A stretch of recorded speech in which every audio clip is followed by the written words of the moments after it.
Assalamualaikum warahmatullahi wabarakatuh. Kembali lagi dengan AM Course. Kali ini kita akan membahas mengenai fluida statis dan dinamis. Yang akan kita bahas adalah soal-soalnya. Oke.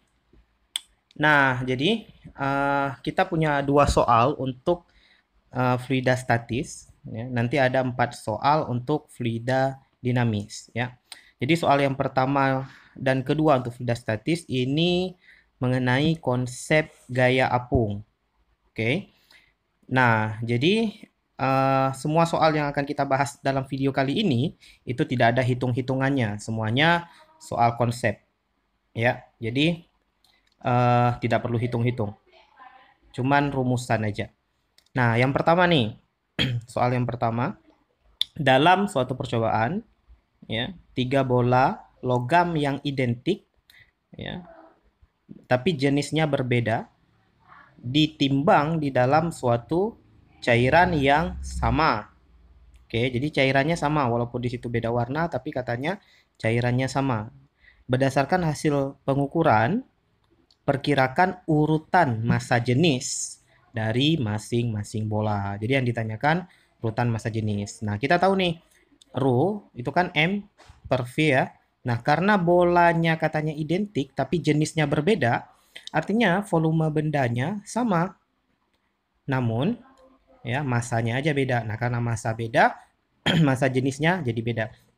Nah, massa tentu bisa kita lihat dari gaya berat. Nah, kita lihat aja tuh yang paling bola 3, bola 1 dan bola 2. Nah, itu kita lihat gayanya ya. Bola 3-nya 30 Newton, ya bola 1-nya 50 Newton dan yang paling berat tuh bola 2, 80 Newton. Jadi, urutan massa jenisnya mengikuti urutan berat. Jadi, rho 3 lebih kecil dari rho 1 dan yang paling besar massa jenisnya adalah rho 2.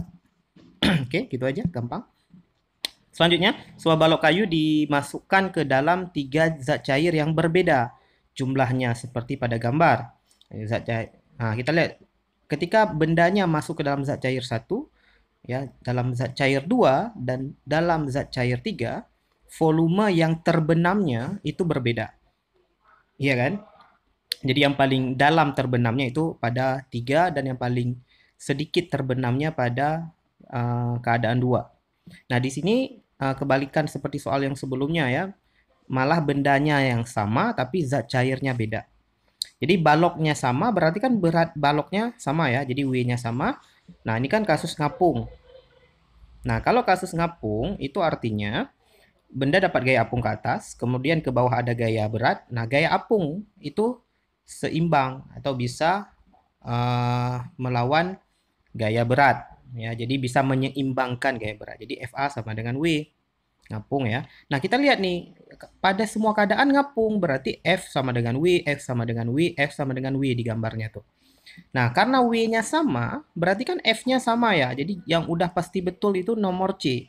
Gaya angkat pada semua zat itu sama. Nah, tapi karena kita lagi belajar, kita bahas juga yang A, massa jenis zat cair 3 terbesar. Enggak ya, kan karena yang ketiga itu kan dia masuk paling besar ya. Jadi kita bahas yang A nih. Volume benda tercelupnya makin besar, itu artinya massa jenis fluidanya kecil. Ya, yang B, jadi yang A salah, yang B gaya angkat pada zat cair satu itu paling besar. Enggak dong, kalau gaya angkatnya besar, justru dia harus keluarnya paling besar. Jadi enggak dong. Jadi gaya angkat itu kan sama semua tadi. Jadi katanya gaya angkat pada semua, yang B gaya angkat pada zat cair satu paling besar. Enggak, gaya angkatnya kan sama semua ya kan. Sama dengan W. Jadi enggak ada yang paling besar, enggak ada yang paling kecil di sini gaya angkatnya. Karena gaya angkatnya sama ya kan. Jadi yang B juga salah. Nah, jadi gitu ya. Yang A tadi kita lihat volume benda yang tercelupnya aja. Ya, kalau yang tercelupnya besar berarti massa jenisnya kecil ya. Jadi yang B tadi salah, ya apungnya. Kemudian yang D, berat balok menjadi berkurang ketika dimasukkan zat cair. Yang enggak lah, kan berat baloknya sama aja, mau dimasukkan di air, mau di udara kan sama ya. Berat tetap, cuman kelihatan lebih ringan ya karena ada gaya apung, cuman aslinya beratnya tetap aja sama. Nah, kemudian yang E ini kita lihat urutan massa jenis zat cair itu Rho 2 paling besar ya karena dia tercelupnya paling sedikit, rho 1, kemudian yang paling kecil rho-nya adalah zat cair 3 karena benda tercelup paling besar di situ. Ya. Kan bisa juga kita bayangkan gini loh logikanya. Jadi ketika zat cairnya itu kental, ya, itu artinya volumenya besar. Misalkan madu dengan air biasa. Nah, madu kan memiliki massa jenis yang lebih besar dari air karena madu lebih kental. Nah, kalau zat cairnya kental, berarti ketika kita masukkan suatu benda, itu pasti susah masuknya, ya kan? Nah, jadi yang 3 itu karena masuknya paling besar, justru massa jenisnya paling kecil. Karena yang 2 massa jenisnya masuk volume tercelupnya paling kecil, berarti massa jenisnya itu besar. Ya, gitu aja. Jadi bisa kita bayangkan ke kekentalan juga massa jenis, ya. Nah, jadi di nomor yang kedua ini jawaban yang benarnya ada 2 nih ya, C dan E. Ya, jadi bukan satu jawaban, ada 2 jawaban nih kita dapat. Tapi kalau teman-teman nanti mendapatkan jawaban yang berbeda dengan saya, nah itu bisa share di komentar di bawah ya. Nanti kita diskusikan kembali. Oke, kemudian kita lanjutkan ke pembahasan fluida dinamis. Nah, ini kita bahas 2 soal dulu untuk fluida dinamis ya. Suatu fluida ideal ya mengalir pada pipa mendatar yang diameternya berbeda-beda. Ya, diameternya beda tapi pipanya mendatar. Jumlah energi kinetik persatuan volume dan tekanan pada pipa yang penampangnya berbeda-beda adalah. Nah, jadi yang ditanyakan ini adalah jumlah energi kinetik persatuan volume dan tekanan. Jadi jumlah EK plus tekanan ya. Jadi gimana nilainya? Apakah berubah, apakah bertambah, berkurang, atau nilainya tetap aja ketika luas penampangnya berbeda-beda. Nah, untuk menjawab soal ini, kita gunakan azas Bernoulli. Nah, kita review sedikit ya. Konsep azas Bernoulli persamaannya. Tenang, kita nggak akan hitung-hitung. Azas Bernoulli itu tekanan P1 ditambah energi kinetik persatuan volume ditambah energi potensial persatuan volume ya sama dengan P2, persamaannya sama cuman keadaan 1 keadaan 2 aja, EK2 per volume, EP2 per volume. Jadi azas Bernoulli ini menyatakan tekanan ditambah energi per volume ya, EK per volume, EP per volume itu nilainya tetap ya. Jadi EK itu kan rumusnya setengah mv kuadrat ya, EP mgh. Ini kita ambil EP gravitasi. Nah, kalau kita bagi dengan volume, EK dibagi volume, EP dibagi volume, kita tahu M per V ya, itu merupakan rumus massa jenis ya. Massa jenis, massa per volume. Sehingga rumus persamaan Bernoulli itu bisa kita buat menjadi P1 ditambah setengah rho V1 kuadrat ditambah rho kali G kali H. Jadi dalam bentuk massa jenis kalau rumusnya. Nah, ini nilainya sama dengan konstan ya untuk semua keadaan. Jadi keadaannya sama dengan P2 setengah rho V2 kuadrat tambah rho GH 2 kuadrat atau sama dengan lagi P3 tambah setengah rho V3 kuadrat dan seterusnya. Jadi berlaku hukum kekekalan energi di sini sebenarnya. Nah, jadi nomor 1 nih kita gambar. Jadi pipanya itu horizontal, cuman ya pipanya mendatar horizontal, jadi ketinggiannya sama semua. Cuman diameternya berbeda ya. Karena diameternya berbeda berarti ada luas penampang 1, luas penampang 2 dan luas penampang 3, A1, A2 dan A3. Nah, karena pipanya mendatar, kita anggap ketinggian pipanya sama nih. Ya kan? Kan garis tengahnya sama tuh. Jadi ketinggian pipanya sama. Nah, jadi persamaan kita ya untuk pipa mendatar itu kan hanya sama ya. Jadi H1 sama dengan H2. Jadi rho GH1, rho GH2 ini bisa saling menghilangkan. Nah, sehingga persamaan kita sisa P1 setengah rho V1 kuadrat sama dengan P2 tambah setengah rho V2 kuadrat. Nah, yang ditanyakan itu kebetulan yang itu tadi. P1 tambah setengah rho V1 kuadrat itu nilainya konstan ya kan. P1 itu kan berlaku sama itu. Kan yang ditanyakan memang itu tadi, jumlah energi kinetik per volume itu setengah rho V1 kuadrat dan tekanan katanya kan sama ya. Jadi konstan, jadi jawabannya D. Kita lanjut nomor 2 ya. Suatu fluida ideal mengalir melalui pipa yang diameternya sama. Diameternya sama, tetapi ketinggiannya berbeda. Nah, kita gambar dulu diameternya sama, ketinggiannya berbeda. Di situ H1 dan H2.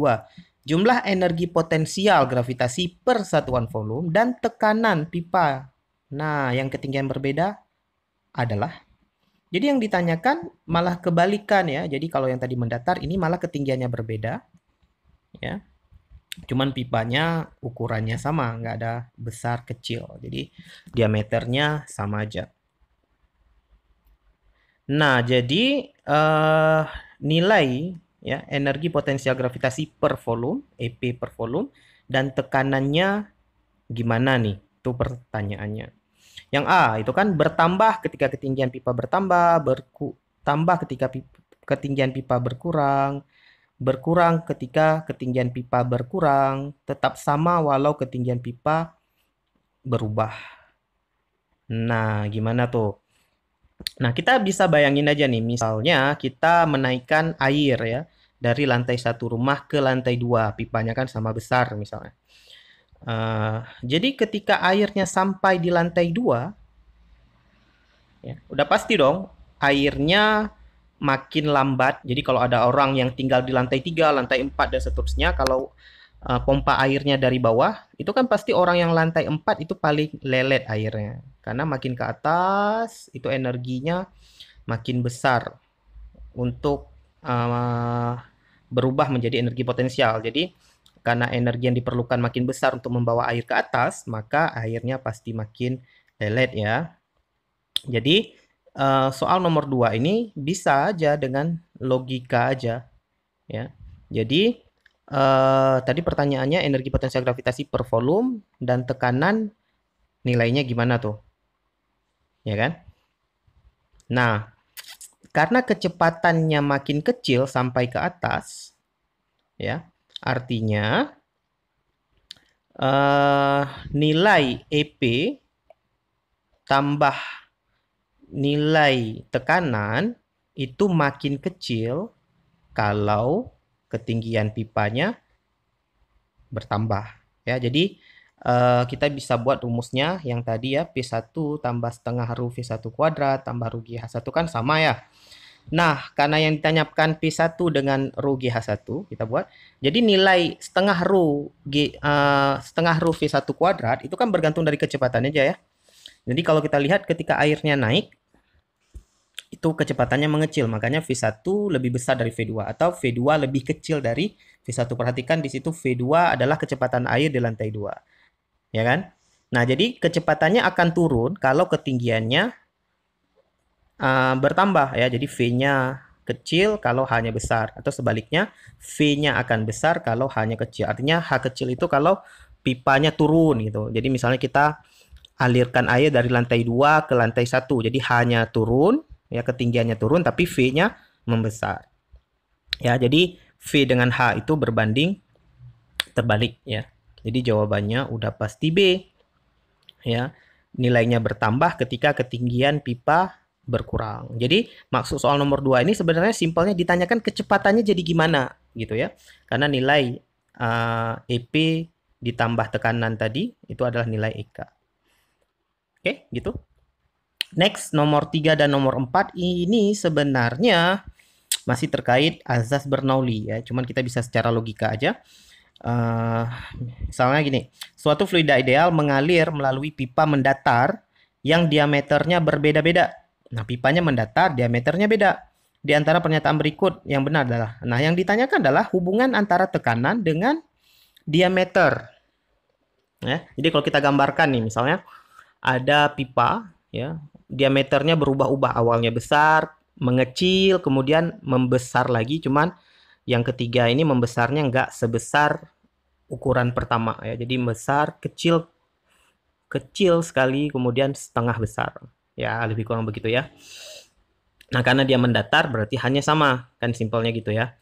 Jadi kalau kita buat ya, di sini A1, kecepatannya V1, A2, V2, A3, dan V3. Nah, secara kehidupan sehari-hari kita tahu nih, air itu akan mengalir lebih kencang kalau luas penampangnya kecil, ya sempit ya. Jadi misalnya kita lagi nyiram bunga nih, airnya lelet, pasti kita pencet tuh selangnya. Karena kita pencet pasti kecepatannya makin besar ya. Jadi luas penampang itu berbanding terbalik dengan V, ya. Jadi kalau A1-nya lebih besar dari A2, maka V1-nya lebih besar dari V2. Nah, azas Bernoulli ya, dari azas Bernoulli kita tahu tekanan itu berbanding terbalik dengan kecepatan, ya. Berarti ya kalau V1-nya kecil, maka P1-nya besar. Atau kita bisa ambil kesimpulan bahwa luas penampang itu sebanding dengan tekanan. Berarti jawabannya adalah yang A. Tekanan fluida bertambah ketika diameter pipa bertambah, ya. Jadi simpelnya kalau kita lihat gambar tadi A1, A2, A3 itu, pada A1 kecepatannya paling lambat, namun tekanannya paling besar, ya. Jadi kalau kecepatannya lambat berarti tekanannya besar, ingat gitu aja. Nah, nomor 4 itu juga sangat jelas sebenarnya kalau kita baca soalnya. Itu soalnya aja panjang tuh. Ya, jadi kalau kita lihat dari rumus Bernoulli kita tahu kan P tambah setengah P tambah IK per volume tambah EP per volume, nilainya kan tetap. Nah, ternyata yang ditanyakan di nomor 4, ya, kita lupa baca soalnya tadi, itu ya pipa ya dialiri fluida ideal, mengalir diameter penampangnya beda, ketinggiannya juga berbeda. Yang ditanyakan jumlah energi kinetik, persatuan volume, energi potensial persatuan volume, dan tekanan pipa. Ya, nilainya gimana? Nah, tentu kita tahu nih dari persamaan Bernoulli, energi kinetik per volume, energi potensial per volume ditambah tekanan, nilainya tetap. Itu memang bunyi azas Bernoulli-nya kan, persamaan dasar Bernoulli-nya. Jadi nilainya pasti tetap, nggak perlu dicari lagi. Oke, gitu aja. Oke, sekian dulu video kali ini. Kita akhiri. Assalamualaikum warahmatullahi wabarakatuh. Terima kasih.